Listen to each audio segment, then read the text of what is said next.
रामू नाम का एक किसान था जो कि बहुत ही मेहनती और ईमानदार व्यक्ति था।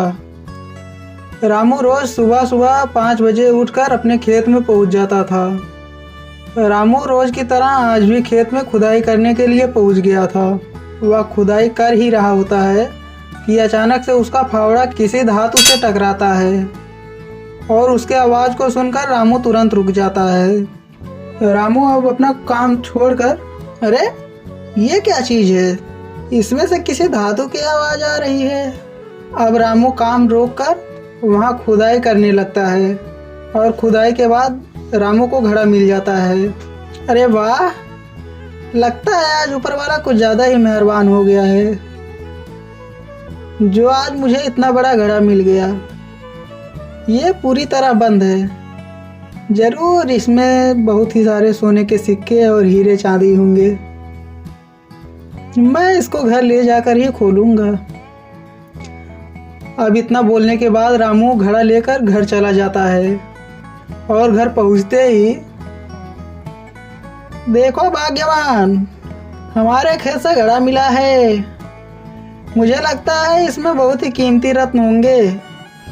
हाँ जी, ये तो बहुत अच्छा हुआ, लेकिन इससे पहले हमें खोल कर चेक कर लेना चाहिए इसमें आखिर है क्या, उसके बाद ही हमें खुश होना चाहिए।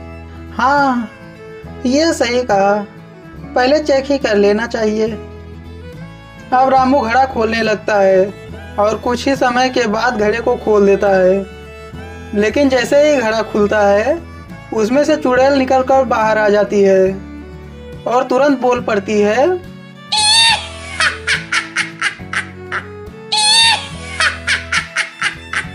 अरे वाह, आखिर मैं आजाद हो ही गई। अरे भाग्यवान, ये क्या है, इसमें तो चुड़ैल निकल गई। मैंने तो सोचा था इसमें से सोने चांदी निकलेंगे। अब क्या करें? तुम सब ये क्या फुसर कर रहे हो? मैं तुम सबको मार डालूंगी क्योंकि मैं 200 साल से बंद थी और यही सोच रही थी जो भी मुझे आजाद करेगा मैं सबसे पहले उसी को मारूंगी। अरे चुड़ैल जी, अगर आपको कोई आजाद करेगा तो आपके लिए वो तो अच्छा ही होगा ना। हाँ, बात तो सही है तुम्हारी, मगर तुम सब भी तो अपने फायदे के लिए ही मुझे खोले थे ना कि मुझे आजाद करने के लिए। हाँ, मगर आपको ऐसा नहीं करना चाहिए। जो भी हो, हम सब ने आपको आजाद किया है। हाँ, बात तो सही है तुम्हारी। चलो मैं तुमको एक ऑफर देती हूँ जिससे तुम्हें मरने में आसानी होगी। ये बताओ, मैं तुम सबको एक ही बार में मार दूँ या फिर तुम सबको मटके में बंद करके उसी में दफन कर दूँ ताकि मेरे दर्द का भी पता तुम सबको चल जाए। अभी आपने बोला कि मैं 200 सालों से इस घड़े में बंद थी, लेकिन तो आप इतनी लंबी हैं कि आप इस घड़े में आ ही नहीं सकती।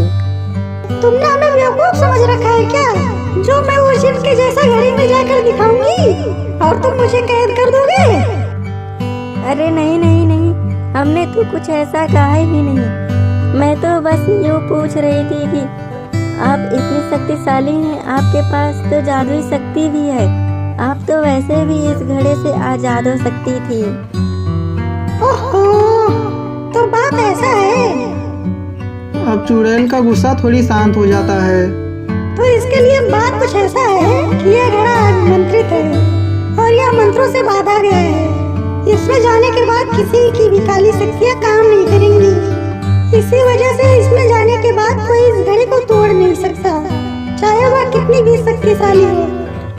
अब सुधा चुड़ैल से कई सवाल पूछते पूछते उसे अपने बातों में ही फंसा लेती है और ऐसे कुछ समय बात करने के बाद सुधा फिर से चुड़ैल से पूछ पड़ती है, चुड़ैल जी, अगर आप गुस्सा ना हो तो मैं आपसे एक बात पूछ लूं? हाँ, पूछो पूछो, क्या पूछना है तुमको? आप मुझे बस इतना बता दीजिए कि आप इस घड़े में कैसे आ गई, क्योंकि ये तो मानने वाली बात है ही नहीं। मैं तो अभी तुम सबके सामने से ही इस घड़े से निकली हूँ, फिर भी तुम्हें इसमें यकीन करने जैसा क्या बाकी है जिसमें यकीन नहीं हो रहा है? हो सकता है कि तुमने हमें मारने के लिए ऐसा किया हो, लेकिन ये बात तो पक्की है, अगर तुम घड़े में चली भी जाती हो तो हम तुम्हारा कुछ भी नहीं कर सकते हैं। चुड़ैल जी, अगर हो सके तो आप इसे हमारी आखिरी इच्छा समझकर एक बार जरूर से पूरी कर दीजिए, ताकि हमें भी यकीन आ जाए कि आप इसमें जा सकती हैं। अब चुड़ैल मन ही मन सोचती है, हाँ ये बात तो सही बोल रही है, ये सब मेरा क्या कर लेंगे। रुको, मैं तुम सबको दिखाती हूँ मैं इस घड़ी में कैसे चली गई। मगर इस बात का ध्यान देना, अगर तुम सब में से कोई चालाकी करने की कोशिश किया तो मैं उसको ईंट मार डालूंगी। वह इसकी जिंदगी का आखिरी दिन होगा। अब चुड़ैल घड़े में चली जाती है और वह जैसे ही उस घड़े से बाहर निकलने वाली होती है, रामू उस घड़े को बंद कर देता है। ये लो भाग्यवान, हो गई कैद। अरे वाह, आपने बहुत ही सही किया। मगर आप तुरंत इस घड़े को ले जाइए और गांव वाले बाबा को दे दीजिए और उनसे बोल दीजिएगा कि इस चुड़ैल को जलाकर वो तुरंत नष्ट कर दें। अब रामू ऐसा ही करता है। रामू बाबा के पास पहुंचने के बाद बाबा को सब कुछ बता देता है जो उसके साथ वहां पर हुआ था, और बाबा से बोलता है, बाबा आप इस चुड़ैल को नष्ट कर दीजिए जिससे कि इस चुड़ैल की आत्मा को शांति मिल जाए। नहीं तो अगर ये आज़ाद हो गई तो ये सबको मार डालेगी। अब यह फिर से किसी की बात को नहीं सुनेगी। हाँ ठीक है वत्स, इसके बाद ये चुड़ैल किसी और को परेशान नहीं कर पाएगी। अब इतना बोलने के बाद बाबा उस चुड़ैल की आत्मा को मुक्ति दिला देते हैं। इसके तुरंत बाद वह घड़ा सोने के घड़े में बदल जाता है और बाबा उस घड़े को रामू को देते हुए बोलते हैं, ये लो, एक घड़ा अब से तुम्हारा हुआ। ये तुम्हारी मेहनत का फल है। इस पर मेरा कोई अधिकार नहीं है बाबा, आप ही इसे रख लीजिए क्योंकि उसको आपने ही मारा है। ये सब चीजें मेरे कुछ काम की नहीं है। मैं तो वैसे भी एक सन्यासी हूँ। मैं इन सब चीजों का क्या करूँगा? तुम ही इसे ले जाओ। रामू अब बाबा को धन्यवाद बोलता है और वह घड़ा लेकर अपने घर चला जाता है। अब इसके बाद रामू उस घड़े को बेचकर खुशी खुशी जीवन व्यतीत करने लगता है।